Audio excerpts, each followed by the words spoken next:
Hello, thank you for joining me today. I'm happy to see you all here. My name is Erica Maloney, and today the purpose of my briefing is to share with you what I believe are the most important parts of communication. Aristotle established three persuasive appeals 2,300 years ago. Today we know these as the three pillars of public speaking. These three pillars of public speaking include ethos, pathos, and logos. And today we will be exploring these and looking at what those mean. The first pillar is ethos.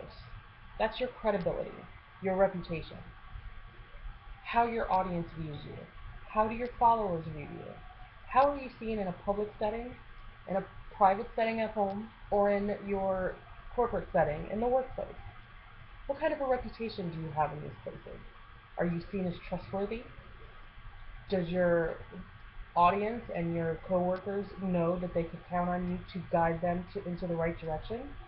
The credibility of your character is essential in gaining the trust you need in order to become an effective leader. My intention is to remain true to my beliefs, to maintain my positivity towards life and values while sharing them with my audience. It's also important to display honesty and integrity, to keep your moral compass pointed in the right direction, holding true to your conviction and visualizing the common goals. This allows inspiration to be spread throughout your audience, throughout your followers, your workplace, and in your home. You want to hold true to the things that you say. Make sure that people can trust your word, that they know that you will guide them into success and beyond.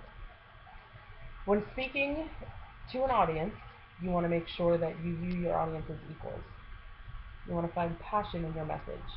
When you can speak freely about something you feel so strongly about, you may find that there is more to speak about, that conversation is fluid and comes from the heart and comes from the knowledge that you possess about the topic.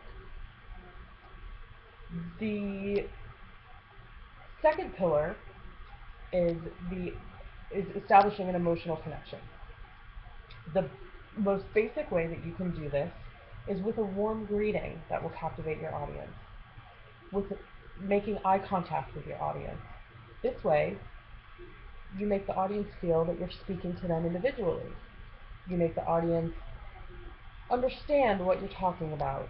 You can see if they're confused. You can see if they're following along.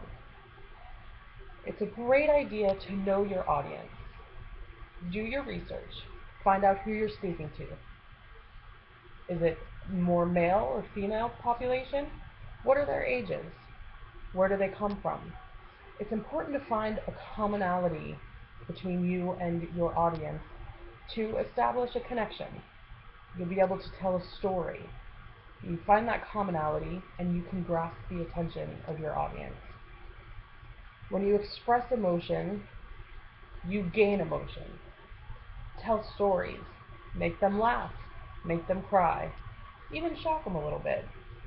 When you make this connection and you tell these stories that the audience understands, then they view you as a person just like them.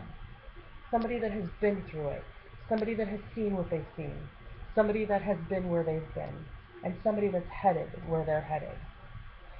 When you establish this connection, you may feel more comfortable with yourself, and it certainly makes your audience more comfortable with you. Things you want to keep in mind when you are making these emotional contacts is what kind of feelings are you evoking?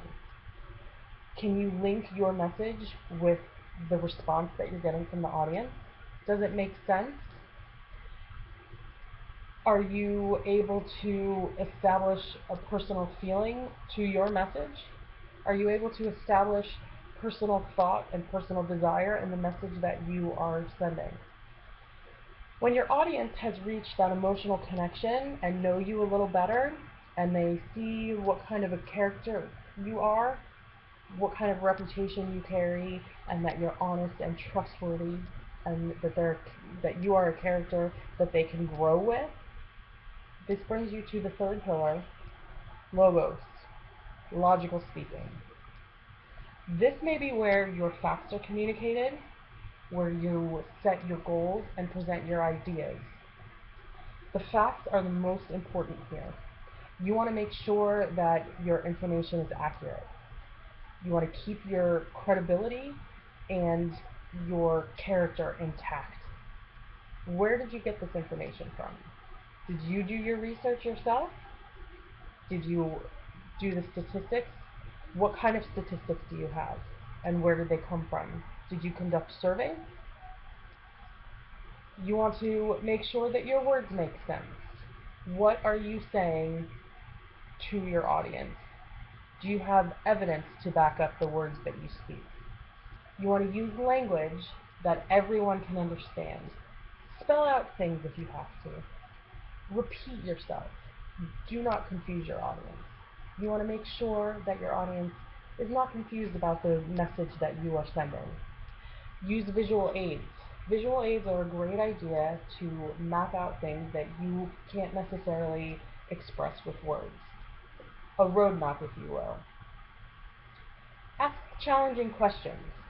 You want to make sure that your audience really understands what you're talking about and where you're headed with your conversation. You want to make sure that your audience gets what you're saying. With your information that you're giving to your audience, you want to make sure that you cite your sources. Make sure that you know and you're ready to answer the questions to that information that is hard coming and there's a lot of thought put behind it.